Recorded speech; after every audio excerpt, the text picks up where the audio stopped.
Hey, everybody, welcome to the Mob Mentality podcast. This is the podcast made for moms of busy babies. And our title of our conversation that we're going to have with Cathlene Minor today is called Self Perception is Everything, which I totally stole from you and your book that we're going to be talking about. But she is the author of the 30-Day Self Perception Makeover and a CEO of a nonprofit, which I'm excited for you to share about as well. So let's get into all the good details of women's health today, talking about your chances, your choices, your relationships, a little bit of your own backstory on how it was to be a stay-at-home mom and manage your own physical, mental health, and develop a successful business. So if you're a mom that is in any of these life stages, you are not going to want to miss out today. So welcome, Cathlene. Thanks for being here. Thank you for having me. This is awesome. Yeah, we're going to have a lot of fun today.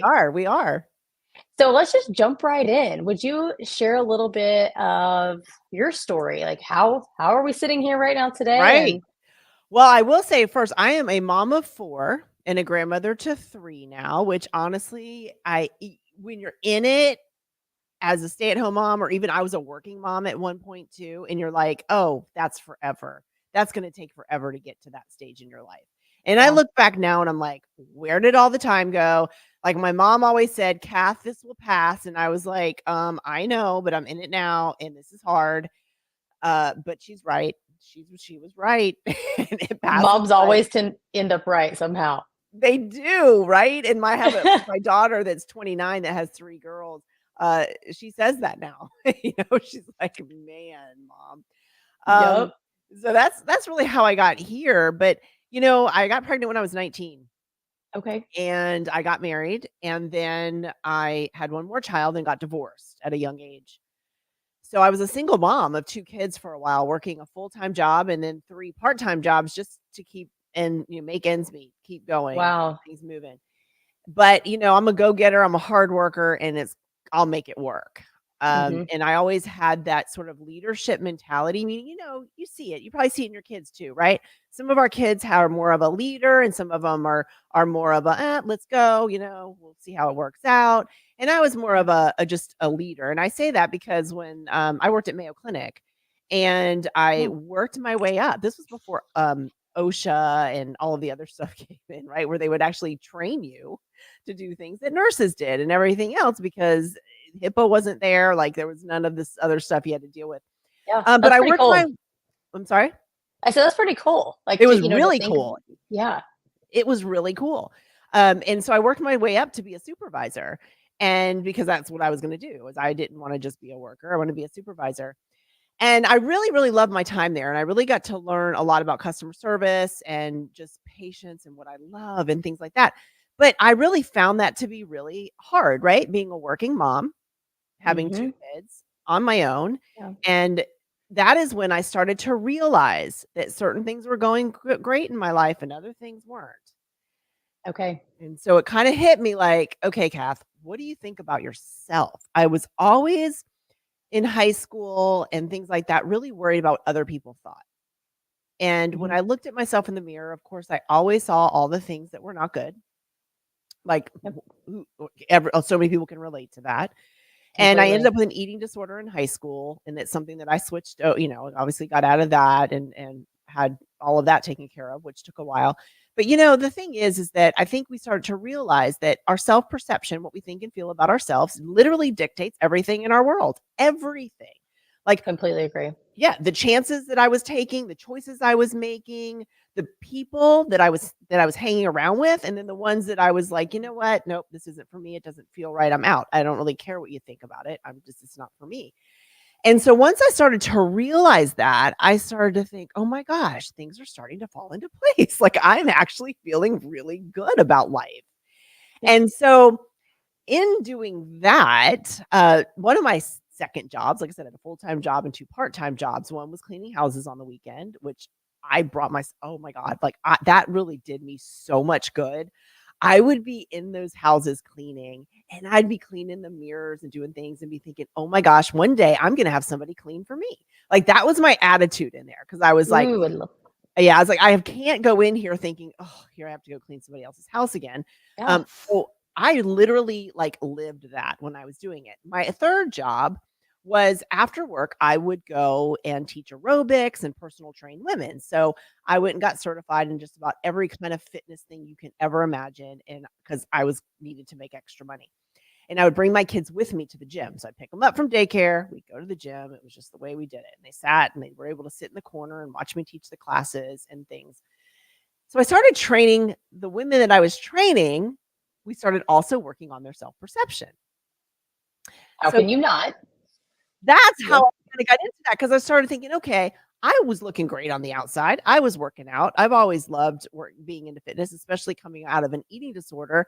I realized that I've got to do this a healthy way, right? Mhm. I really want to look and feel a certain way. I've got to exercise, eat right, do all that. Making yourself sick isn't going to be a long-term fix. So, Yeah. but what I realized was, even though my body might have looked great on the outside, on the inside, I was like a mess. I was a mess. I didn't really think very well of myself. I was still concerned about what other people think. So I started to really work on that with my clients as well. And now that I have all these years, because I've been personal training women now off and on for over 30 years, and I can look back now and see the ones that actually still practice this and the And ones that it's don't. so cool. It is so cool. And the Yeah. thing is we all have control over it. We all Mhm. have control over what we do for our mindset and what we think about ourselves. Yeah.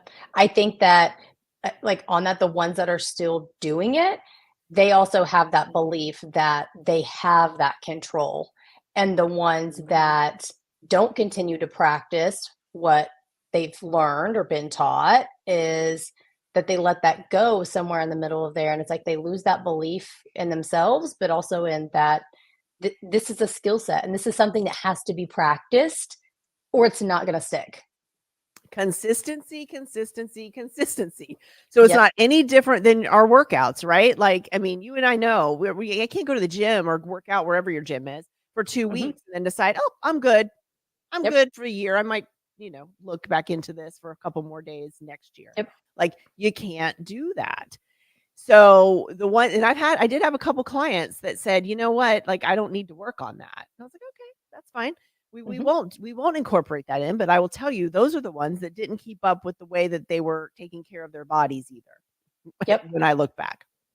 I always feel like there's so much that's underneath the surface. And it's like whatever avenue gets you to where you want to go, as far as like getting your foot in the door of, okay, I want to start becoming healthier. And it can be for very superficial reasons of, I just want to look good in a swimsuit. But deep down, there's some reasons why you haven't looked good in a swimsuit up until now, but also what is going to keep you going once you do look good in a swimsuit to continue to look good in a swimsuit, because it is so easy. And I think especially in our world of convenience that we live in now, like it is super easy just to fall into bad habits, bad thinking patterns. And So the bad ooh, thinking patterns is key because it's everywhere. this is totally off of what I actually had like planned for us, but I know this is one of your areas. And so when we're talking about like this social media, even influence of what all we see as women, I know like one area you're passionate about is actually working with kids on the impacts that social media and tech and everything has in their lives. Like, Yep. so what's your thoughts on that from a child standpoint and then also like into adulthood Yeah. as women? Well, because of the things that we're seeing, right? I mean, you've heard it a million times. There's a ton of filters, and I'm all for a filter. I mean, I don't really use them that often. But when we're a teen and preteen, our minds are thinking what we're seeing is real. So when I was younger, I'm 52 now, we didn't have social media. However, the magazines did it. Oh yeah. Right? I saw those and I was like, I've got to, that's the way I want to look. So this is what I'm going to have to do it. Hmm. Unfortunately, these days, everybody's bombarded with it. And since we're already living in a more negative type lifestyle, meaning that, you have the news here and you've got the social media Yep. stuff here. And let's be real, people love drama and they love trauma. So they're feeding off of it. So when you're already in that mindset, and then you see, Susie Q, who always looks like she's having the best day ever, and her body looks amazing, and you're like, oh my God, my life is horrible. Like, Yeah. you know, Damn you, Susie. uh, I mean, I said, damn you, I Susie. know, why is Susie like this? Like, how is Susie living like this? Yeah. And I will tell you, my daughter and I have 4 kids. Like I said, my oldest is 32 and the next one's 29. And she even says, sometimes she will just not follow certain people because but the thing is she recognizes when it starts to make her feel a certain way, right? She's a stay-at-home mom of 3 girls. And she's like, okay, I know this is not real, Yeah. but I don't know if I wanna look at it anymore because Mhm. their house always looks very happy and la la la. Which, wait, listen though, if somebody's showing some really great stuff all the time on social media, I promise you that's not really the way it is. Now, I'm not Oh, saying it's yeah. just because when people are showing the birthdays and stuff like that, but you know what I mean. You see it. It's like the people Yeah, that have yeah. to talk about how much they love their boyfriend all the time on social media, and you're like, "Okay, well, there's some problems there." I can Yep. already tell you there's some issues. But with our kids these days, they're being exposed to things that they're not ready to be exposed to, right? Whether Mhm. it comes with looks or whether it comes to somebody that has something that they don't have, drugs, alcohol, nudity, stuff like that, right? So then their brains are now bombarded with all this other stuff that they don't have a chance to, using the old cliche of you don't have a chance to be a kid. Their Mhm. brains are now thinking about, whoa, whoa, whoa, whoa, what was that? Now, is that something that I need to start considering in my life? Which kind of has to do also with, think about, I mean, when I first heard that there were 12 and 13-year-olds that were doing sexual things at Oh, school, yeah. I just, my mouth, this was years ago, but I was like, oh my God, like, how do they even know about that? Like, maybe I was naive, but let me just tell you, when I was in Yeah. middle school, we weren't talking about that. Mhm. We weren't, especially elementary school. And now they're asking questions and wanna know things, and I mean, 3rd grade, 4th grade, there's so little. They are, and they're not ready for it. So that is the effect that social media has. And unfortunately for us, which actually ended okay, fine, which is we're so grateful. But about 3 years ago, one of my children who were just coming into teenagehood, um, we started having some issues, started noticing a big difference in the way they were acting, friends hanging out with, Mhm. and I'm that mom that checks cell phones. Okay, I am a cell phone checker, and I will Okay. tell them they know I check the cell phones. This is not, I'm not hiding it. And we never let our kids have cell phones before high school. Of course, that was horrible too because they Oh, thought yeah. I was the only parent that ever did that, which I know isn't true. But we had to have all the cell phones parked downstairs in the little dock by 10 p.m. every night, no excuses. So that's, I checked the phones. Well, I was doing my normal phone checks and I was like, okay, this is cool. I wasn't really seeing anything, but I knew something had to be wrong. Something wasn't right. That So, mom intuition hits you. like we say, you know what? You give a mom, parent, but a mom especially something, they are better than the FBI. Like we Oh, will yeah. find out.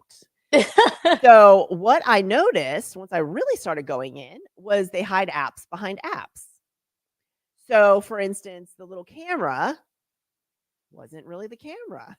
The camera, when you pushed on it, was TikTok or Snapchat or something else.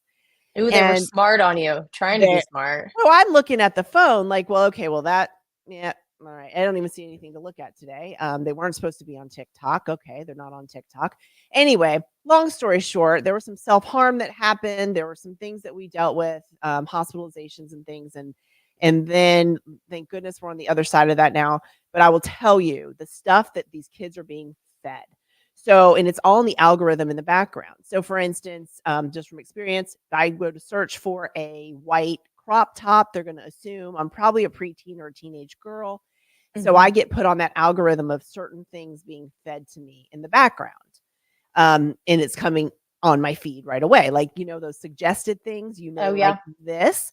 Well, that's what's being shown to adults and kids before they see the people that they really follow. So what's showing is things like how to self-harm, and this is what you can do if you're depressed, and this is how you can cut yourself without your parents seeing. And this is the drug that you can try. Oh, and by the way, there's a challenge coming up with this over-the-counter drug, and this is what the kids are seeing. So it's It's a huge so problem. that's a lot. That's a I'm like lot, and that's only a minute part of it. that's a lot for an adult brain to handle. Because I mean, we do like we look at certain things and we compare and we judge ourselves. And I think a lot of that's where this like guilt and shame and everything that we deal with as adults and especially as women of our own self-worth and our image, our body image. And our brains are actually capable of handling it. And it's like give that to a kid and I mean, what do we expect? Right. Because as adults, we can say, "You know what? Okay, this isn't good for me. I'm either gonna block them or unfollow or whatever you wanna do," right? Mhm. Like, you have the rationalization in your head to do that. And you're right, the kids don't. They're not ready for it. Their Mhm. brains aren't developed, and you probably know this just as well as I do, that, they're now saying that the brain isn't even fully developed until 26 or 27 now. Yep. And a lot of that has to do with the instant gratification. So therefore, the part of our brain that is used to, like, when I was younger, having to go to find an encyclopedia, go find, like, I had to go research or ask a lot of people if I wanted an answer to a question. I couldn't just go, there was none of this Googling or any, Yep. it just wasn't there. So our brains were able to adapt and be able to build those areas. And now everything is instant gratification. So, I mean, Mhm. whether it can be any kind of instant gratification. So they are not having to let that brain work and find that information. So it's delaying actually maturity. Yeah. So that's why, you look at every kid's different. Let's be real, right? Mm. Like I've got Yeah, 4 for sure. children. I've got, one that I always worried, gosh, are they going to look both ways before she crosses the street? Like, is she, I mean, like, but yet academically bright. And then I've got another one that is very, like, you don't have to Just worry totally about it. different. Yeah, it's Mhm. totally different. But so how do you know which kids to say, "Hey, listen, you know what? You're old enough and mature enough to know what's right or wrong on what you're seeing." But Yeah. unfortunately, this has been a blanket type thing. I've seen people with kids that are 7 and they've got cell phones, and I don't think they realize this these cell phones are like an open world. They Mhm. can get onto anything, and even if you've got a VPN on your kid's phone, I will tell you when we were going through this, my child took the VPN off. I didn't think you could do that, but apparently you can, because They're so smart. I had the code. Yeah. So, I mean, they can get wherever they want. Yep. It's I have these mixed emotions, when it comes to technology. I mean, even with myself personally, it's like I work constantly on technology, and I think that's a lot of things that Mhm. a lot of people can Yep. relate to now. It's like so much has gone to even remote work, and we need it, but it's like where's the good and the bad? And I always say I have this love hate with technology, and so just it's surprising even for adult women how hard it is to Yeah. stop filling your mind with negativity, to unfollow people, even though you realize it puts you in a bad mood, to stop attending certain types of friend events or community events when it puts you in a negative headspace. And it really is. It's pretty shocking that it's like Mhm. we, even though have this understanding, it's like this is not serving you. And we have to know enough to just say, "You know what? It doesn't matter what anybody else thinks," which is when we come back to self-perception. It matters how we feel, because how we feel and how we think is radiating out everything around us, including our kids and our family. They're Hmm. seeing what we're doing, they're feeling what we're doing. Now, I've called it weeding out, and I've done it in a couple of different times in my life Okay. where certain friends, even hairdressers, honestly, like, I weed them out. When I start feeling that, okay, you know what? Like, they're going down a different path than I am. An example was I had a friend that years ago, and I started noticing they were like always comparing themselves to other people, but then not just that, saying how they could make that person better.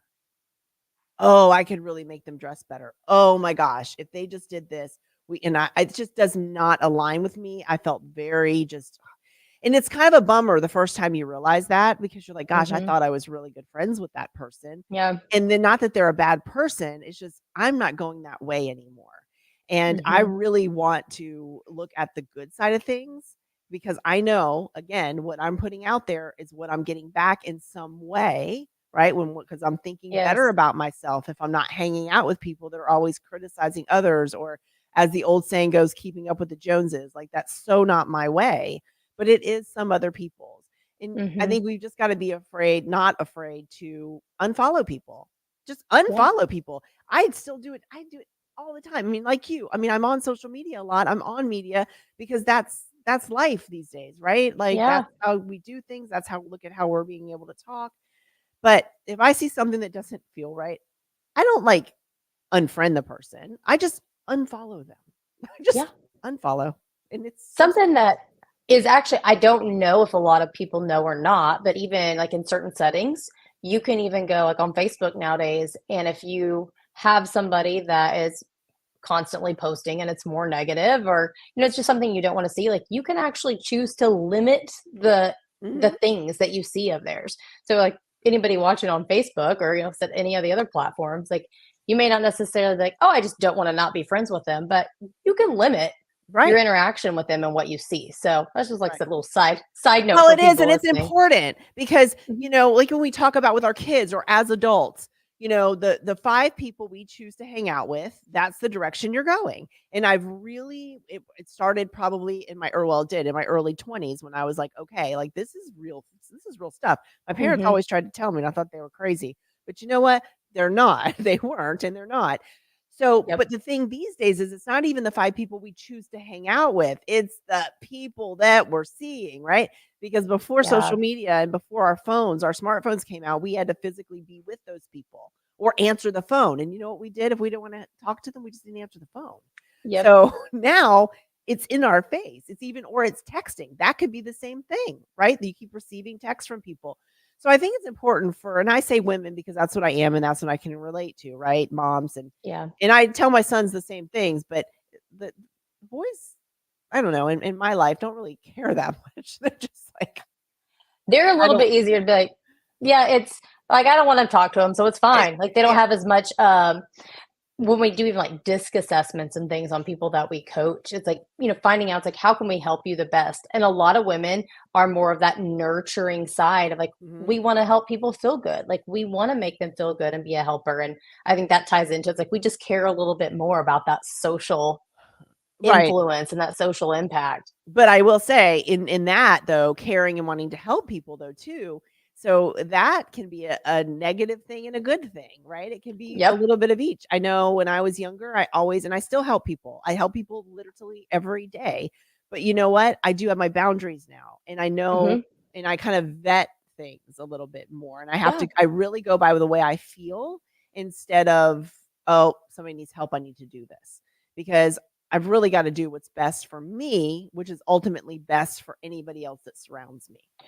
I like that. That's so even with, like, your own personal self-care Mhm, routine, like, whether it be from your personal development, from business, your mindset, your physical fitness, what are some of your boundaries that you have in place that make mhm. sure that you're taking care of yourself before you take care of everybody else? Absolutely. So I have what I call non-negotiables, and those are that's really my morning routine. It is Okay. really my morning routine, and I have had that, and even my older kids, like I said, the oldest is 32, he will even tell you I had that morning routine. My kids always knew where to find me early in the morning, and then it's so fun, which I'll tell you in a minute about their routines now. But with the book, for instance, this is a good example, Self-Perception Makeover.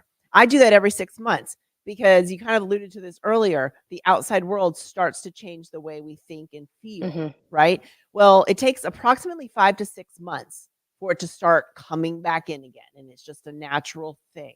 So Okay. every 6 months, I do my own book. It takes 30 days. It takes about 10 minutes to do it each day for 30 days. So that's part of my routine every 6 months. But other than that, every single morning, I am up early before anybody else. I did it even when my kids were little. The only time it was a little bit of a struggle, I'm not gonna lie, is when they were, not sleeping, when they were Oh, babies, yeah. a whole 'nother world. It Um, is. but I still made sure I got something in, right? So I include in my morning routine, I say journaling and basically I write down what I'm thankful for and or Okay. whatever comes to me that day, but I always leave it on a positive note because I am always really big about not leaving things on a negative because there's so many different kinds of journaling. And then I do my exercise and that is just part of my morning routine even when I go on I don't even say vacations anymore because at my age, I really feel like this is just a lifestyle. I'm gonna go where I want. I'm gonna do what I want. because I want to live a vacation. And I started thinking Yeah. this way even when I was a stay-at-home mom. I'm like, you know what, this is my life. I'm making the best of it. And it really is a mindset thing, right? Okay, Yep. you got to think about the good things. Yes, I'm absolutely exhausted, but what am I going to do today? So anyway, my morning routine is how I stay consistent and how I work on myself. If there's ever a time that I do not get my morning routine in, which is so slim, I can't even really give you an example, because it's probably been just a handful of times, maybe. Yeah. I just feel a little bit off. Mhm. And even if I can't do the whole thing, so say I get up at 4. I'd get up at 4 in the morning. I'm a 4 o'clocker because I love mornings. Some people like nights. I can't keep up with you guys at night, but I can keep up with you in the morning. I can't And anymore. I've been like that for so long. But like, say I have to leave the house because I have a 6 o'clock flight to take or something, right? Mhm. I mean, I literally will get up at 3:30 and I will make sure that I at least have 45 minutes to do my thing. Yeah. And it sets me up for the whole rest of the day because in the big picture, that's not much earlier than I'd usually get up. And then I feel like, okay, Kath, you've got that done. I really think that has made me sane through the years. And I do feel too that our kids see what we're doing, right? Whether it's Mhm. about exercise or journaling or mindset, which is all very needed. Um, Yes. but they see that, you know what, being consistent and being on a routine is Mhm. actually what's going to make me be able to get wherever I want in life and to be able to be consistent with that and have time to ourselves. Because the one thing I learned, because when I was younger, I had a hard time being alone, meaning I Mhm. always wanted to go somewhere or do something. Like I want to almost like keep my mind busy, like I Mhm. didn't really want to figure out what was going on here. Um, and I didn't realize that until I was in my early 20s. And I was like, oh, whoa. Like the hardest thing to be is with yourself. And if you can start learning how to do that at a young age, then man, you got the world Mhm. I at your like that a hands. lot. And being able to even encourage your kids to, it's like, it's not a social isolation thing. It's like, it's okay for you to sit alone and have your own thoughts. And what do you think? What do you want? Right, because you know what? Mhm. The outside world will affect us, whether it's friends or it's really the stuff that their feet being Yeah. fed on here. Like in the morning when it's fresh and you've just gotten out of bed. And you know what? So another thing I do is I think of 5 things and I visualize them that I'm grateful for before I step out of bed every single morning. Like I will not get out of bed without doing it. So what I do is I use my phone as my alarm. Now, some people don't like to have their phones in their rooms. Honestly, I'm not a huge fan of it. And the only reason why I do is because I think that one day I'm not. What if one of my kids from college calls? You know what I mean? Like, Yeah. so I use it as my alarm clock, but I also have my snooze set to 9 minutes. So when my alarm goes off, I set the snooze. That way, in case I fall asleep, because while you're sitting there thinking of the 5 things you're grateful for and visualizing them, there is a chance you will fall back asleep. It's very relaxing, actually.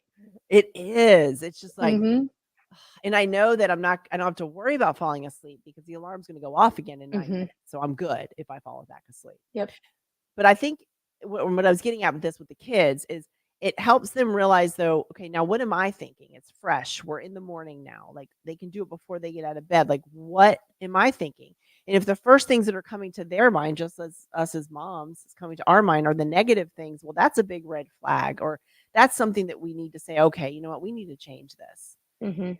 This Yes. shouldn't be the first thing we're thinking of when we wake up in the morning, because guess how that's going to set the tone for the day. And then you go downstairs, your kids are there, you're already in a mood because you already thought about the bad things that's going to happen. Yep. And this is speaking to, it's like, I'm very much in agreement with you. It's like that's what sets my tone for the day is my morning and my evening routine. Like those are Yep. things that I completely do for myself. But being a mom that has little ones, and she just turned 1, my youngest one. And so it's like she's still in the bedroom. And it's like it can totally, like, I like to wake up before she's up, like when she wakes up early morning, because I'm early morning, Yeah. she's early morning. But usually it's like, okay, great, get her fed, get her changed, put her back to sleep so that way I can get some time for myself to read, to journal, to start working quietly, enjoy a cup of coffee in peace.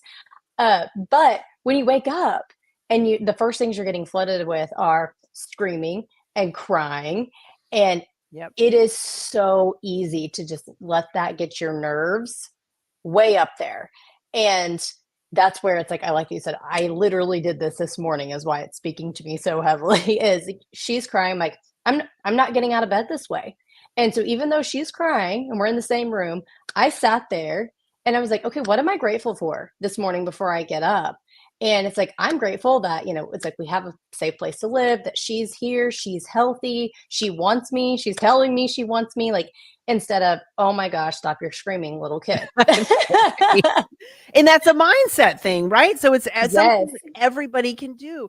And I always like to Yes. remind people that nobody else can do that for you. Like you are No. really the only one. The only Mhm. one. Yes. I loved that. I know little another like off the on topic but off the topic tip to people. So I like that you said you set your snooze button for that 9 minutes as you're doing your gratitude exercise while you're laying in bed. And if people have trouble like staying asleep or they wake up and they're having trouble falling back to sleep, I feel like it's a lot of that worry and this anticipation and forecasting of the day that takes over. Mhm. And if you can call a timeout, say get back to it's like, okay, what am I grateful for? What's going really right? I think that you'll find yourself begin to actually relax and go back to sleep. Right. And so, for our people that struggle with sleep, maybe that can be a helpful little side note for them. So, if would you tell us a little bit about your business, like that you started? So, you're successful in business, you have a nonprofit, like besides the book. Yeah, so I've done a few like I said, the one thing I did for the longest time was I had a personal training business, basically a concierge business. And I did that while I was a stay-at-home mom. I'd bring my Hmm. kids with me then too. It was really a lot of fun. And I made mainly my clients were just a lot of people that just didn't want to go to the gym. So Hmm. it was wonderful. Now I'll tell you a bit about the nonprofit, but right now is something like if you asked me 3 years ago if I would have anything to do with tech or tech startups, I would look at you like you were crazy. Like I don't even know where that came from, but I am. Hmm. So I'm the CEO and co-founder of two tech startups. And the first one that we are launching in March is called Tuzu, Tuuzuu.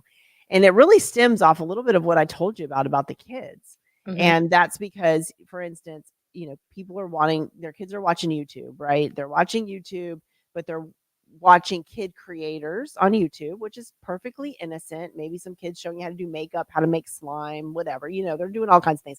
I have Yeah. three grandkids. They're 8, 6, and 2. So, I've seen this stuff. Although my daughter does not let them watch YouTube anymore. And the reason is because the ads that are being placed inside of these kids creative shows or even the cartoon type shows, they're not a lot of them are not kid appropriate. Hmm. Because when you log on to YouTube, basically, I'm sure you've uploaded many things on YouTube. You check a box. Is this kids? Is this for kids? Is this not for kids? Yeah. There you go. You can put whatever you want on there. Yep. So the problem that we're having is kids are being exposed again to things that they're not ready for. So you've got 4 and 5-year-olds that are seeing these ads that either they have nudity or it's about it could be about anything sexual genders, it can be about harming anything. Hmm. And our kids aren't ready to see that. So, this one we created a site that basically the kids can upload their stuff on the site. They can also monetize it. So, and you don't have to have a certain amount of followers. So, you can That's receive cool. tips as far as money goes, tips meaning money, or you can charge for your video or you can do it free. Any messages that are sent are also sent to the parents' email as well. In order for the kids to become a creator on the site, the parent has to verify them. And I say this because the parent has to hold up their ID with them and their kid in order and we manually verify to make sure that that is the same person. Same thing with users. So our users have to be verified the first time. And that's our way of at least trying to control this some, right? So we don't have any sort of people that are on there to harm kids or do anything like that.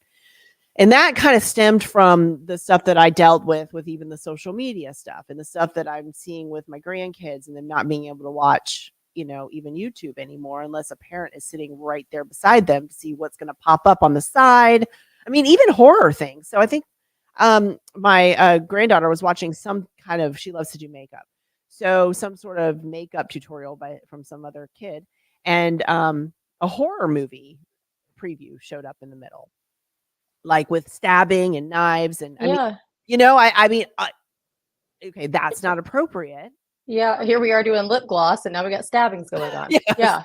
so that's that. We started on that. So, and and I'm not a web developer either. I'm not an app developer. We had to get people on board to help us with this, but I have learned so much. I've learned so much.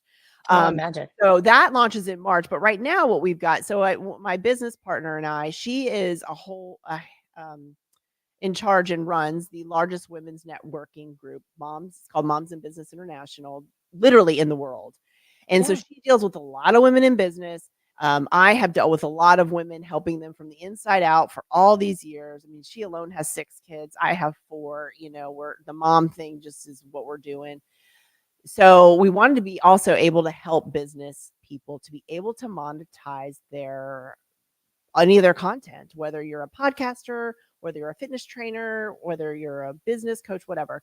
But we wanted them to be able to not have to have so many followers. So again, basically, we took the Tuzu site, mixed it in with a social site called ZZ Adam, and now people can go over there. They can upload their content. They can make money right away. They have all of these pluses that they can do, and they can also email all of their followers right away. And there's also a social site attached, which, so anyway, there's so much involved in this. I could be here all day, but Yeah, I'm excited. Check it out. yeah, so that's what we're doing with that. And it's an app called ZZ Adam. And within that is something called ZZ Fans. And that's another thing we're recreating, is that the fact that these days, a lot of people, when they think of fans, they think of, nudity or adult content, just because of what OnlyFans has put out there. But you know what? Your clients, your customers, they're all your fans. They're all your fans, Mhm. or else they wouldn't be Yeah. following you. And Yeah. so we really just wanted to make it easier for people. So that is going really well. And I would just have to toot our own horns on our blogging system. So our blogging and our articles have a high organic SEO reach. So on the back end, we have made our search optimization, search engine optimization, just very high ranking. So anybody that puts blogs on there, it's going to get out. It's going to get picked up by SEO on Google. And That's so we cool. have a lot of people using it really for the blogging system. Yeah. And so we're really proud of that. Here I was a stay-at-home mom, mainly into fitness, of course, in the medical field before that.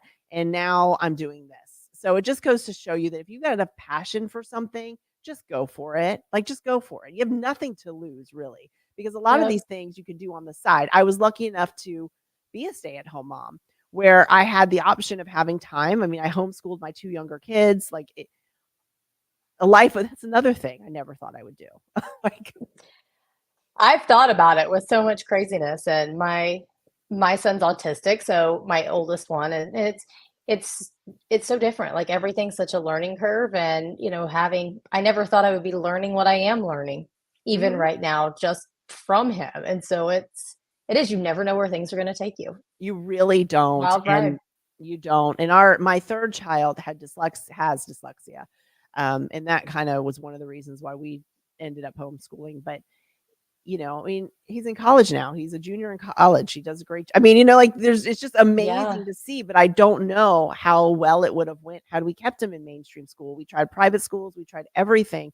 They just don't have the resources Hmm. that the kids need. Well, and that's just, think about it. You've got a room full of kids, whether you got 15 kids in the class or you have 30, they're all so different. And I'm not Yeah. saying that doesn't work. My older 2 kids went through, mainstream private school. They're fine. They're fine too. But I think we have to just take what we can do for each of our kids, and they're all so different. So what might Yep. work for one may not work for the other. Hmm. Um, and I will tell you though, when my kids got into high school, we had to hire a tutor. So we had a full-time tutor that sat with them all day, because, it's been a long time since I've done some of that stuff.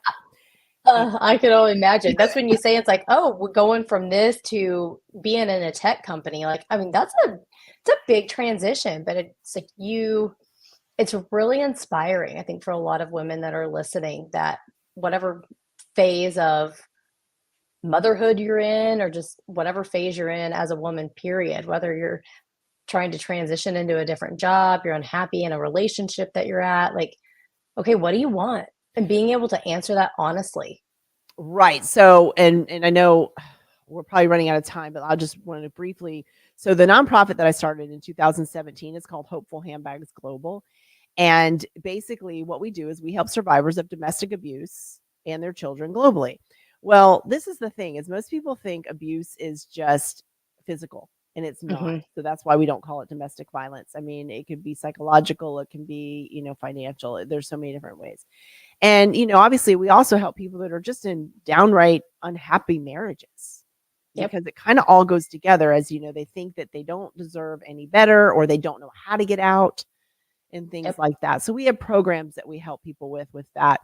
And I started that because my mom grew up in a very abusive home. My grandmother was abused, my mom and all the kids were, and I always wondered, why did she stay? Mhm. So, she passed away about 35 years ago now, from a brain injury. And you can only get hit so many times. So that was kind of the thought behind it. And she loved her handbag, and it's where she'd take with her everywhere. So we collect handbags globally. We fill them with necessities, and we open up the conversation, and we donate those to women getting back on their feet. But we also are really strong in self-defense. So we have a whole self-defense Ooh, component for I like women. that. We do certifications now, starting now in 2024, where women can get certified to teach other women self-defense. And we use a Krav Maga base.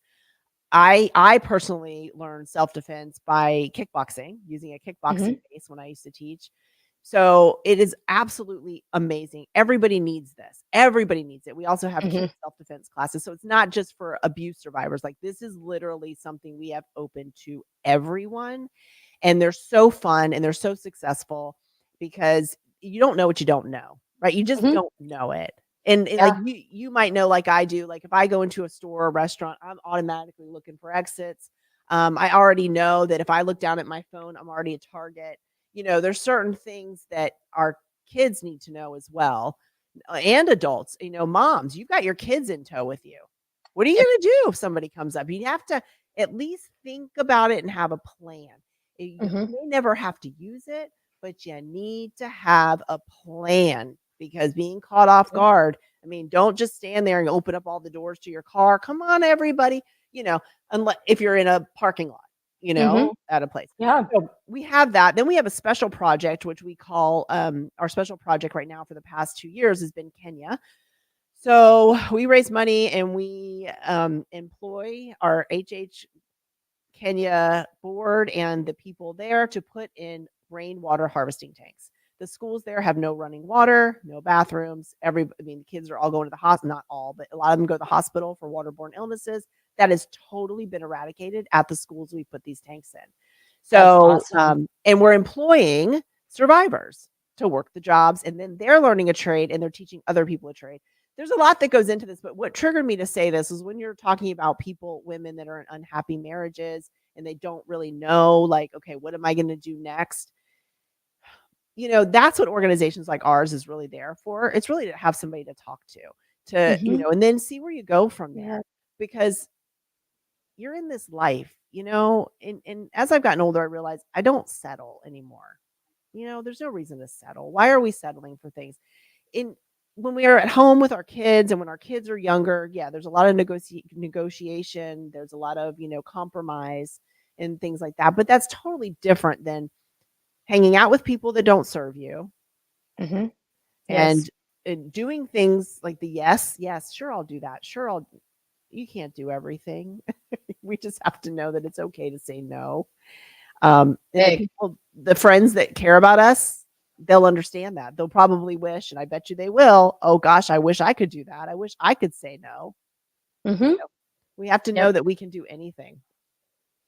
That's even a big motivator for me. It's like even in this podcast. Like, did I ever think I would be doing a podcast? No, but I love meeting people. I love hearing their stories and just like even going into this, it's like I don't have a script. I don't have anything. It's just like we're going Right. in, we're gonna keep it real, we're gonna have conversation and see where things take us. And it's what makes it so fun. It And does. like it gets me excited to hear about all the amazing things that you're doing and how you're able just to inspire other women to be like, it doesn't matter where you came from, what led you to where you are right now. It's like, appreciate where you are. Know you can always change and take your life any direction that you want it to Yeah. go. So there's no more settling. Even if you're in a job that you absolutely hate, Yeah. Like, you gotta think about it in a different kind of way. Like I was saying, when I was cleaning houses, I mean, I don't really mind cleaning, but I really use that as a motivator. And do I have somebody that cleans my house? Yes, I do now, and I have for about the past 25 years. But the Yep. thing is, though, is I was putting it out there, and I was excited because I was like, "Oh my gosh," and I'm working my butt off and I remember the one lady always wrote on her mirror with lipstick, her Oh gosh. reminders. But you Yes. loved getting that off there. Yes, yes, and that's what and as I'm taking it off, I'm like, "But the one thing I'm never gonna do is write with lipstick on my mirror because this is really hard to come off." Like, I would, like, Yeah. put myself in those situations, and just, like, tell myself stories as I'm cleaning people's houses. Yeah. But I think we all have to do that, even if we're in a job we Mhm. don't like. Okay, let's do it, but now where are we don't need to stay there, meaning mentally, what do we really wanna do? What do we Mhm. desire to come of this? And it may not be even be that thing that you think, "Oh my gosh, this is the only thing I want." In that journey, right? How many times have we heard Yep. that? In that journey is where we find that thing that we really do love. So, like you with the podcast, me with this tech stuff on I am so I wouldn't consider myself a tech person. Do I know about coding now some? Yeah, I know a whole lot more than I did before, and Yeah. developing and even with a nonprofit when I started to being able to farm things out, right? Because at first you're basically doing everything. Mhm. Um, I always feel like I need to learn how to do it first, even if I'm not the best at it. Then I can have people come in and help me because then I know what I'm Yeah. asking for, right? Because if I Mhm. don't know what I'm asking for, if I haven't done it, then I have Yep. no idea. So I've learned that over the years too, and I've encouraged all my kids to do that. And just real quick, back to the teaching our kids and our us as adults being on a routine. And I know that you are as well. That's so, so important to teach our It kids that is. routine. And when I look at my older kids now, my 32 and 29, they have a morning routine. So does actually my college students do too. It just sometimes depend on what time their class starts as to whether or not they're starting that routine at a certain time or not. You're right. Um, but my other I kids, remember those yeah, I days. remember that. But they know how important a morning routine is Mhm. for them, and they know that their dad has a morning routine as well. Like it, it's just I think we can ingrain that in our kids, and if they waver off of the path a little bit, Yep. they know what will bring them back. They know, Yes. and I think I even wrote the book, The 30-Day Self-Perception Makeover for Teens, and not knowing that all this stuff's not gonna sink in, but even if they get a little bit of it back here, Yep. and then at some point pull it back out and say, "Oh, wait a minute, I Yep. heard about this," then then I've done my job. It worked. It worked. It does work. I mean, anything. That's always what we're looking for. It's just like take the littlest nugget and like even from today, anybody listening, it's like, what's the nugget that stuck out to you? How can you apply it into your own life? And do it consistently. Like give it 30 days, give it 6 weeks, do it consistently. See if it works for you. See how you feel different. Are you thinking differently? Right. And make, I think that's just where it all starts. It's small little changes that you Yeah. can make to transform. Small changes. And Yeah. also we have good habits and bad habits. We talk about this in the book. And the good habits move us forward and the bad habits hold us back. Well, okay, what are the bad habits? I'm not saying cold turkey stop your bad habit, but let's find a replacement. Let's find Mhm. something else that you can do in place of that, even if you start out doing that for 3 days a week. I mean, how many Yep. people come, you're into fitness as well. I know you probably get the same question. Oh, Kath, like how can I start to get into shape? How can I do this? Well, okay. Do you drink wine every night? Tell me what is your routine? What do you do? Yeah. Mhm. Okay. Well, that's gonna have to stop. As well as the, going Yeah. out to eat every day. And I say that because a lot of the women that come to me is, as we call them empty nesters, right? So it's easier Mhm. sometimes to go out to a restaurant than to go and cook for one or two people. But Yep. again, those are maybe they're not bad habits, but it's not moving them in the direction they want to go in. And it's Yeah. not hard to make those changes. So little tweaks make huge, huge results. I totally agree with you. So where can I want to post in the description, where can people find you, find your blog, find the things that you're doing Yep. so that way we can share that? Yeah, so they can go to KathleenMinor.com and I've got the links in there just to make it easy. Cool. Yeah, and I'll send you the ZZ Atom link and stuff like that because ZZ Atom is an app. So you can download the app. It's also available on desktop, but Okay. the app is really cool. And we're real proud of the app. There's other things I didn't think of, meaning that it's hard to get a social app. It's easier to I get can it only kind of imagine. when you go to get an app that has something to do with networking or social media. I guess you get put kind of in the same pot as like Facebook, Instagram, stuff like that. So they've got a lot of parameters, but yeah, we got through it. So that was great. That's awesome. Good Yeah. for you. Thank you for being here, taking the Thank time you for out having me. of your busy schedule just to invest in us, and so that way we can invest in ourselves from what you had to offer. So thank you. Thank you very much. Thank you for having me.